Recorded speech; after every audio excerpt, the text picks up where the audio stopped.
22ஆம் தேதி அயோத்தியில இருங்க ராமர் கோயில் கும்பாபிஷேகம் 22ஆம் தேதி நடக்கும். ஆமாங்க.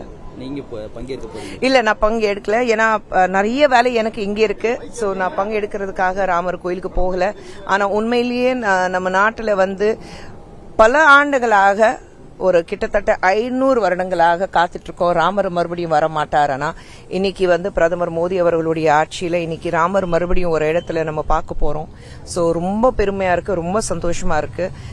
இந்தியா முழுவதும் இந்த ராமர் கோயில் பொறுத்த வரைக்கும் இது ஜாதி மதம் சம்பந்தப்பட்டது கிடையாது. இது முழுக்க முழுக்க நம்மளுடைய ஒற்றுமை காட்டுறதுக்காக தான் இந்த ராம் மந்திர் நம்ம சொல்றோம். அது இருக்கு. நீங்க அயோத்தியாலேயே பாத்தீங்கன்னா ஹிந்து முஸ்லிம் இல்ல வேற வேற மதத்துல சார்ந்தவங்க எல்லாரும் அவங்க வீட்டுல விளக்கு ஏத்திட்டு ராமர் வர வைக்கிறதுக்காக காத்துட்டு இருக்காங்க.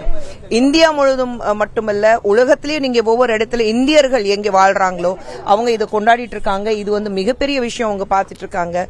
நேத்து என்னுடைய அத்தை பிரதமர் அவர்களை சந்திச்சு ஒரு 92 வயது அவங்களுக்கு. ஆனா பிரதமர் சந்திக்கணும் சொல்லிட்டு எங்க அத்தை பிரதமர் பார்த்துட்டு கிட்டத்தட்ட 10 நிமிஷம் அவங்க கை பிடிச்சிட்டு அவங்க கிட்ட பேசி அவங்களுக்கு ஆசீர்வாதம் கொடுத்துட்டு வந்திருக்காங்க. ஏன்னா இந்த ராமர் கோயில் கட்டி இருக்கிறாரு, அதுக்கான அவங்களுக்கு நிச்சயமாக வாழ்த்து சொல்லணும் சொல்லிட்டு. சோ இந்த அளவுக்கு 92 வயதுலயும் எங்க அத்தை போய் பிரதமர் அவர்கள் பார்க்கணும்னா அப்போ மத்தவங்களை நினைச்சு பாருங்க எப்படி.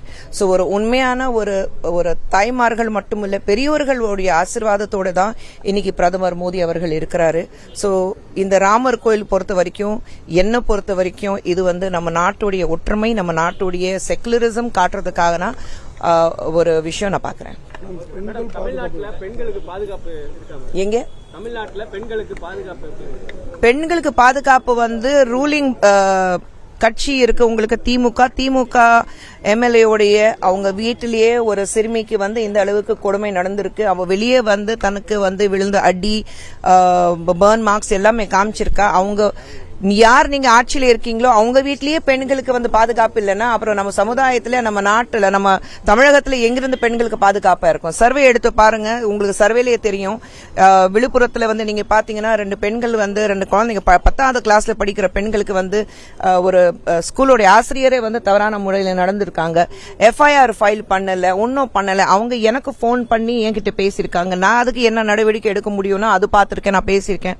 சோ இந்த மாதிரி விஷயங்கள் அது அவங்களுக்கு போய் மெரிட்டல் எல்லாம் போகுது. நீங்க கேஸ் வாபஸ் வாங்கிக்கிங்க இல்லைன்னா மிரட்டுறாங்க.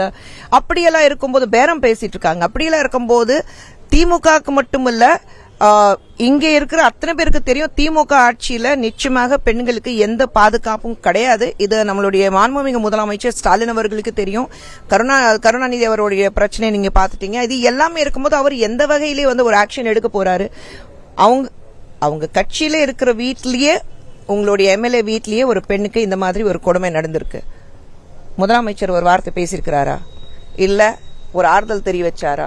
இல்ல இது நடந்தது தவறு, அப்படி நடந்திருக்க கூடாது, அவங்களுக்கு நான் ஆதரவாக இருக்கேன் சொன்னாரா? எதுவுமே சொல்லல.